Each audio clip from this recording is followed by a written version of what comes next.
Hey guys, assalamu alaikum. It's Jenna G. Welcome back to my channel. Welcome back to my kitchen. This time we're going to be working on some pira.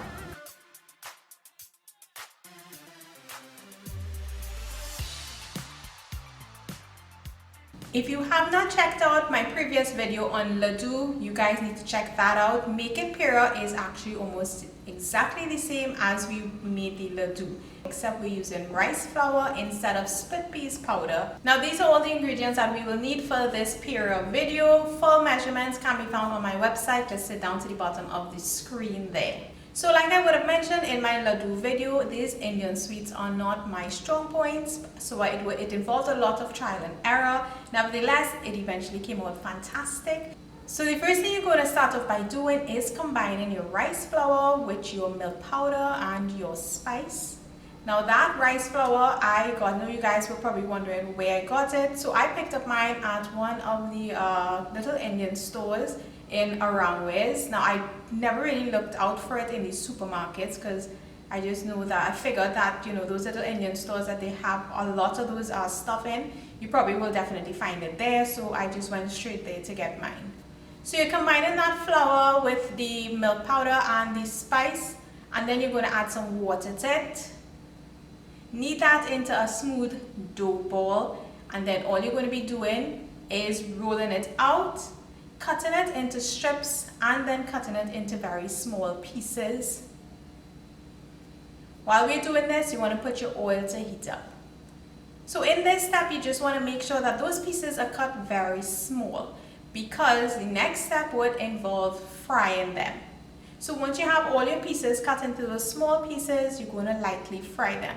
Now don't fry them too much, because then you're going to get brown and you don't want your pira to be a brown color.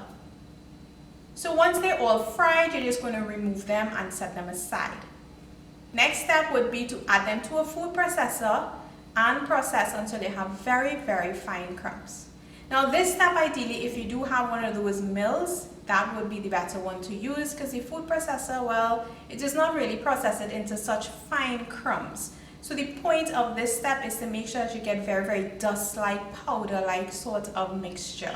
So one of the reasons for keeping those pieces small when we're cutting them up is to make sure that when we do add them to the food processor or to the mill to grind it all up, that it makes that process easier. If you do have bigger pieces, small pieces, you're gonna probably find yourself with inconsistent texture and consistency of your pira when it's finished, because the bigger pieces may not get processed as fast, as quickly as the smaller pieces. You're gonna have chunks in there, and you definitely don't want that. It needs to be very, very smooth as possible. So unlike the ladoo, which can have some chunks in it, or not can, but you know, it's usually prepared in a way where people are familiar or they like little chunks in it, the pira usually tends to be very, very smooth. So once you have it all processed and into that fine crumbs or powder-like mixture, the next thing you're going to be doing is adding that condensed milk and some more spice to it. Mix that up well. And then to a pot, we're going to be adding some water and some sugar. Now this is a very important step, and it is a step that we actually use quite a lot in many of the Indian sweets that we prepare. It's called the pak mixture or the sugar mixture.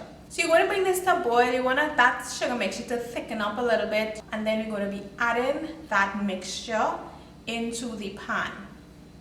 So you're going to keep stirring that until most of that moisture is gone, and you will begin to feel it starts firming up. Once that begins to happen, you're going to transfer it across into a greased dish. Now at this step, you want to be careful. It might be hot, but you want to get that surface as smooth as possible. So you can start off by using your spoon to make sure, and you pat it down and make sure that it is as smooth as possible. Or you can also use your hands. Just be very careful, because it will be hot. Then what you're going to be doing is just using a knife and cutting into these squares, whatever size that you like. You're not going to remove it yet, because it needs to rest and set for a little while. So ideally the pira is supposed to be more on the dry side. So mine looks a little bit on the moist side, and that was because I did not leave it in that sugar mixture for long enough on the stove to dry up any extra of that moisture. And also because the sugar did not have time to thicken up as it was supposed to thicken up. So you want to be very careful in that step. So unlike the ladoo, where it should be not firm, It should be still, slightly on the softish but firm side, if that makes sense. The pira tends to be a little more firm when you break it apart. So let's just quickly run through those steps again. All you're going to be doing, combining that rice flour with the milk powder, spice, knead it with some water into a smooth ball. Then roll that out, cut it into strips, then small pieces, and fry it. You're going to grind that or food process it until you have a powder-like mixture. And then you're going to add your condensed milk, more spiced it. And then you're going to be adding that to your pack mixture. Make sure it gets firm.